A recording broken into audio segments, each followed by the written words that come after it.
Olá, eu sou Thalita de Matos da Rocha, aluna do curso de Engenharia Civil da Universidade Federal do Oeste da Bahia e fui bolsista do Programa de Apoio ao Discente e Iniciação Científica, ProDiscente-C da UFOB. Fui orientanda do professor Dr. Juarez Roupe Filho, que também é o coordenador desse projeto de pesquisa. Nosso projeto de pesquisa tem como título Avaliação do uso de resíduo de cerâmica vermelha, RCV, como substituinte parcial do agregado em argamassas para assentamento e revestimento de alvenaria. Nosso plano de trabalho é intitulado Resíduo de Cerâmica Vermelha, RCV, como agregado reciclado para argamassas de assentamento de blocos e revestimento de alvenaria, e se enquadra na área de conhecimento Construção Civil e linha de pesquisa Materiais de Construção. Na indústria de cerâmica vermelha, os principais impactos ambientais causados estão associados a diversos fatores. Entre eles, podemos citar a degradação das áreas de extração da matéria-prima principal, que é a argila. Segundo a Agência Nacional de Indústria de Cerâmica, a ANICER, a produção de blocos, tijolos e telhas de cerâmica vermelha é responsável por um faturamento anual de cerca de 18 bilhões e representa 4,8% da indústria da construção civil no Brasil. O Brasil produz por mês cerca de 4 bilhões de blocos de tijolos, consumindo mensalmente em torno de 7 milhões e 800 mil toneladas de argila nessa produção. A escolha da utilização do resíduo de cerâmica vermelha se dá pelo fato de que esses resíduos, diferente dos resíduos de construção e demolição, eles são homogêneos e, consequentemente, a sua triagem se torna mais fácil e a sua caracterização mais precisa. Tem como objetivo geral avaliar a influência da substituição parcial da areia por agregado reciclado de RCV sobre a consistência e fluidez da argamassa no estado fresco e a resistência à compressão, o módulo de elasticidade, porosidade aparente e a absorção de água no estado endurecido. Objetivos específicos: avaliar a relação carga de fragmentos, número de esferas de aço e tempo de moagem sobre a eficiência de moagem do RCV no equipamento de abrasão Los Angeles, analisar a composição granulométrica da areia utilizada na região de Barreiras e realizar a composição granulométrica do agregado miúdo composto, que é a areia mais o RCV.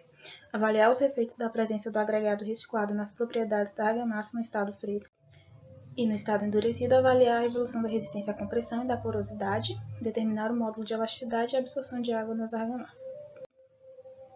A metodologia adotada segue as seguintes etapas: coleta e beneficiamento do RCV, estudo experimental para a moagem desse agregado, caracterização física da areia RCV, determinação teórica da proporção de mistura dos agregados areia mais RCV, determinação da proporção de mistura cimento-agregado, relação água-cimento, moldagem dos corpos de prova e execução dos ensaios de desempenho. Os ensaios de caracterização dos agregados realizados foram distribuição granulométrica, massa unitária nos estados solto e compactado, massa específica e a absorção de água do agregado reciclado. Os ensaios realizados para as argamassas foram índice de consistência, resistência à compressão, porosidade aparente, módulo de elasticidade e absorção de água por capilaridade. Os resultados da caracterização dos materiais, pelo gráfico apresentado na figura 1 da granulometria da areia, a gente percebe que esse agregado comercializado aqui na cidade de Barreiras ele está fora dos critérios estabelecidos pela norma internacional, pois possui uma grande quantidade de partículas finas. Na curva granulométrica da RCV, a gente percebe que o agregado reciclado ele possui um alto teor de partículas maiores, ficando também fora dos limites estabelecidos na norma, impróprio para uso em argamassa. Essa composição obtida teoricamente anteriormente, a gente realizou o ensaio de distribuição granulométrica da composição para verificar se estava condizente com a teoria. A distribuição granulométrica obtida experimentalmente foi de 65% de areia e 35% de RCV. Aqui na figura 4, a gente tem a curva em vermelho, que foi a da amostra obtida teoricamente através do Excel, e a curva em preto foi a obtida experimentalmente. Percebe-se que tanto a curva teórica como a curva real ficaram bem próximas e dentro dos limites estabelecidos por norma. E a determinação do índice de consistência para os três traços escolhidos, a fim de estabelecer essa relação água-cimento, para que a gente obtivesse argamassas com a consistência dentro do intervalo estabelecido por norma, que é de 255 mm a 265 mm. E na figura 5, a gente percebe que as relações água-cimento das argamassas com RCV ficaram maiores do que as relações água-cimento das argamassas referência, como já era esperado. E os resultados de resistência à compressão apresentados aqui na figura 5. Com exceção do traço 1:3, com RCV na idade de 7 dias, em que a resistência à compressão ela diminui em relação à argamassa referência. Nas demais idades nesse traço, a resistência à compressão ela aumenta nessas argamassas com a adição de RCV. O mesmo ocorre nos traços 1 para 4,5 e 1 para 6, em que a resistência à compressão das argamassas com RCV aumentam em relação à argamassa referência, que é assim a adição de RCV. No traço 1 para 3, com exceção da idade de 7 dias, a gente percebe que teve um aumento dessa resistência à compressão, um aumento pequeno. Já no traço de 1 para 4,5, a argamassa com RCV teve quase o dobro de aumento nessa resistência. E no traço para 6, aumentou quase o triplo da resistência à compressão em relação à argamassa referência. Ou seja, quanto maior o teor de agregado reciclado na argamassa em relação ao teor de cimento, maior a resistência à compressão. Sabendo pela teoria que a elevação da relação água-cimento ela ia fazer com que ocorresse a diminuição da resistência, a gente fez a absorção de água do resíduo de cerâmica vermelha, que deu um resultado de 3,9%. Que essa porcentagem de água absorvida pelo RCV ela não vai estar disponível para contribuir com a viscosidade da água. Dessa forma, calculamos a relação de água-cimento efetiva, que é igual à relação água-cimento da mistura com RCV menos a absorção da RCV. E assim percebemos que a relação água-cimento efetiva das misturas com RCV ficou menor do que a relação água-cimento das misturas de referência, que explica o aumento na resistência à compressão. Como podemos observar na figura 7, a porosidade aparente ela aumentou nas argamassas com RCV nos traços de 1 para 3 e 1 para 4,5 em todas as 4 idades, sendo o aumento maior nessa porosidade no traço de 1 para 3. Na argamassa com RCV no traço de 1 para 6, a porosidade aparente ela diminuiu em todas as 4 idades.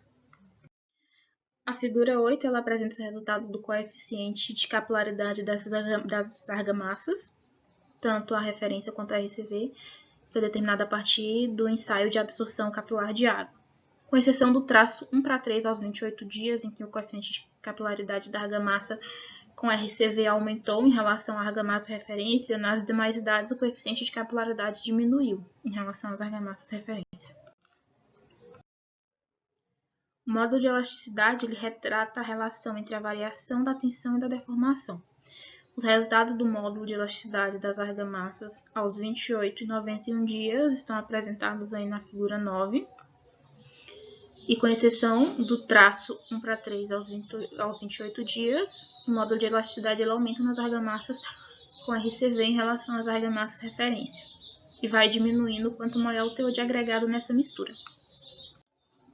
Como apresentado, a areia comercializada na região de Barreiras é uma areia fina, e aí com agregado reciclado de resíduo de cerâmica vermelha, a gente pôde corrigir essa granulometria a partir de uma composição de 65% areia mais 35% RCV, deixando essa composição dentro dos limites indicados pela norma. Através da pesquisa, a gente conclui também que a utilização do RCV, quando ele substitui parcialmente no teor de 35% o agregado miúdo natural à areia, em argamassa de assentamento de blocos e revestimento de alvenaria, ele confere um aumento da resistência à compressão quando comparado com a argamassa referência. Porém, é necessário elevar a relação água-cimento para que a argamassa com RCV atinja o índice de consistência exigido pela norma. E a diminuição da relação água-cimento efetiva nas argamassas com RCV é o que explica o aumento na resistência à compressão. Como na NBR 3281 está estabelecida as classes para os valores de resistência à compressão para moldes prismáticos, e aqui na pesquisa fizemos com moldes cilíndricos, a gente teve que fazer a conversão dos valores obtidos experimentalmente em cilíndricos para prismáticos, e para isso a gente utilizou um fator de correção de 0,86, disponível na NBR 5739, e a classificação das argamassas pela resistência à compressão se encontra na tabela 2. Essa classificação P6 ela indica que a argamassa ela possui resistência à compressão igual ou superior a 8 MPa aos 28 dias. E a gente observa que a argamassa de referência com traço 1 para 3 e todas as argamassas que contêm RCV elas ficaram classificadas como P6. E a gente pode afirmar então que as argamassas que contêm RCV elas atingem resistências classificadas como similares àquela apresentada pela argamassa referência com traço 1 para 3. Nesse é possível executar argamassa contendo RCV com maior teor de agregado, ou seja, o traço 1 para 6, reduzindo o custo da argamassa e obtendo resistência à compressão equivalente. Quanto à classificação, a NBR 3281 estabelece as seguintes classes para os valores do coeficiente de capilaridade aos 28 dias. E aqui as referências que foram utilizadas nesse trabalho. E por fim, os agradecimentos. Agradeço à Universidade Federal do Oeste da Bahia, UFOB, pelo incentivo à pesquisa, através de laboratórios e equipamentos da Bolsa ProDicente de Iniciação Científica, ao professor Dr. Juarez Hope Filho pelo apoio, orientações e todo o conhecimento passado durante todo o projeto.